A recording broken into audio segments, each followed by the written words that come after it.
कृषी मंत्री माणिकराव कोकाटे शिक्षेला वरच्या न्यायालयामध्ये आव्हान देणार आहेत।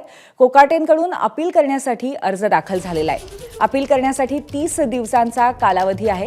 शासनाच्या सदनिका फसवणूक करून लाटल्या प्रकरणी कोकाटे आणि त्यांच्या बंधूंना 2 वर्षाची शिक्षा झाली आहे। अतिरिक्त मुख्य न्यायदंडाधिकारी यांच्या निर्णयाला विरोध करत कोकाटे यांचा सत्र न्यायालयामध्ये हा अर्ज दाखल झालेला आहे। आपले प्रतिनिधी मुकुल कुलकर्णी आपल्याला या संदर्भात अधिक माहिती देतील। मुकुल, शिक्षा कालच सुनावण्यात आलेली होती आणि त्यानंतर लगेचच आज वरच्या कोर्टामध्ये आव्हान देण्याचं जाहीर झालं आणि अर्जही दाखल झालाय। अधिक काय अपडेट आहे मुकुल?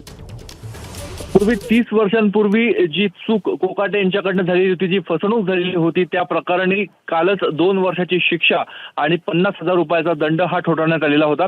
वास्तविक पाहता ज्यावेळी शिक्षा सुनावली त्यानंतर अवघ्या काही तासांमध्येच त्यांना जामीन देखील मंजूर झाला, परंतु ह्या शिक्षेला स्थगिती मिळवण्यासाठी आणि यातून आपली मुक्तता करण्यासाठी कोकाटे यांची आता धडपड सुरू झालेली आहे।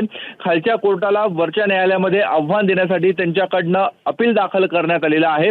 खरं तर ह्या अपिलासाठी 30 दिवसांचा कालावधी असतो। 30 दिवसांमध्ये या संदर्भातली प्रक्रिया पूर्ण करायची असते, परंतु यांच्याकडनं तातडीनेच अशा स्वरूपाची आता अपील दाखल करण्यात आलेला आहे आणि त्यानंतर आता सत्र न्यायालय नेमकं यांना दिलासा देतं, काय निर्णय घेतं हे बघणं अत्यंत महत्त्वाचं आहे।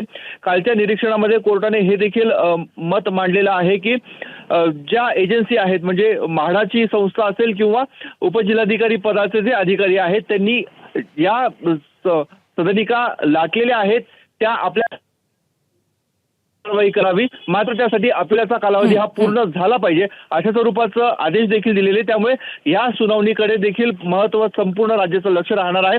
सत्र न्यायालय नेमकं दिलासा देणार की ही शिक्षा कायम ठेवणार हे बघणं महत्त्वाचं आहे। एबीपी माझा, उघडा डोळे बघा नीट।